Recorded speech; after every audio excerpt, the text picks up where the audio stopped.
For the ninang nga pala ang person today. Dahil nga kinuha tayong ninang nung kabatch ko nung high school kami, syempre gustong gusto ko naman dahil ang sarap sa pakiramdam na kinukuha kang bilang ninang. Kaya dali-dali nga akong nagluto ng aming umagahan para maka-attend na tayo sa first birthday at saka christening ng aking inaanak. At binilisan na nga rin namin kumain at maligo para naman makapunta na tayo sa simbahan. At naka-pink t-shirt nga pala ang person kasi may dress coding sa birthday party na aming pupuntahan. At sa pagkakalam nga namin ay late na kami. Dahil lang nakalagay sa invitation ay 9 AM pero nung umalis pa lang kami sa aming bahay ay 8:50 AM na. At binilisan ko na nga sa pagpapatakbo dahil baka late na nga kami. Bago nga pala kami pumunta sa simbahan ay bumili na rin muna kami ng ampaw. Kaya nga ampaw ng aming binili dahil hindi ko alam kung anong bibilhin kong regalo para sa aking inaanak na si Sasha Naya. At nang nakarating na nga kami dito sa simbahan ay yung pagkakalam namin ay late na kami pero kami pa pala yung nauna dito. Ni isang ang ninong or ninang ay wala pa akong natatanaw. At nang ilang minuto na nga ang nakalipas ay wala pa rin ang mga mare at pare ko. Kaya ang pagkakalam ko ay tapos na ang bunyag. At hindi nga ako nawalan ng pag-asa kaya nag-antay muna kami dito sa harapan ng simbahan. At nakalipas na nga ang ilang segundo, minuto, oras ay andyan na nga rin pala ang mga mare at pare ko. Pinatayo na nga kami ni Father kaming mga ninong at ninang para umpisahan ng pagbaptism kay Sasha Naya. At nang tapos na nga kami sa simbahan ay diretso na kami sa venue kung saan gaganapin yung birthday ng aking inaanak. At nung papunta na nga kami ay medyo makulimlim na ang panahon. At buti na nga lang ay nakarating na kami dito sa venue bago niya ibuhos ang ulan. Dito nga pala nila gaganapin ang first birthday at christening ng aking inaanak. Dito sa Direct Resort dito sa May Cabanatuan, Isabela. Pagkarating nga pala namin dito ay dumiretso na kami dito sa mismong venue at bumungat nga sa amin itong napakagandang decorate nila at sobrang napaka-fresh nga pala niya sa mata. Kaming mga ninong at ninang nga pala hindi nila kaagad pinaupo dahil meron pala silang pa-entrance. Hindi nga pala ako na-update sa pa-entrance na to kung alam ko lang sana ay nag-dress ako. At todoran pa na nga ang mga mari ko samantalang ako sa likod ay sobrang kinakabahan. Kung paano ba ako rumampas sa harap ng maraming tao. Syempre wala nang hiya-hiya to, nandito na tayo. At syempre hindi tayo papatalo sa mga mari ko. At nung tinawag na nga ang pangalan ko ay sobrang kumabog ang dibdib ko.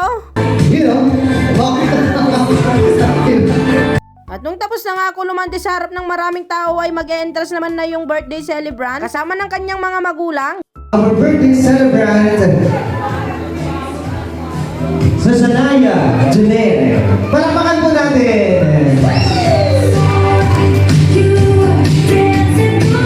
Kung hindi po dahil sa kanila ay wala po tayo ngayon dito. Okay? So mali, palakpakan po natin. Ba't ang hina ng palakpak ninyo? Oh. Hindi daw po kakaan yung mga hindi pumalakpak. Okay.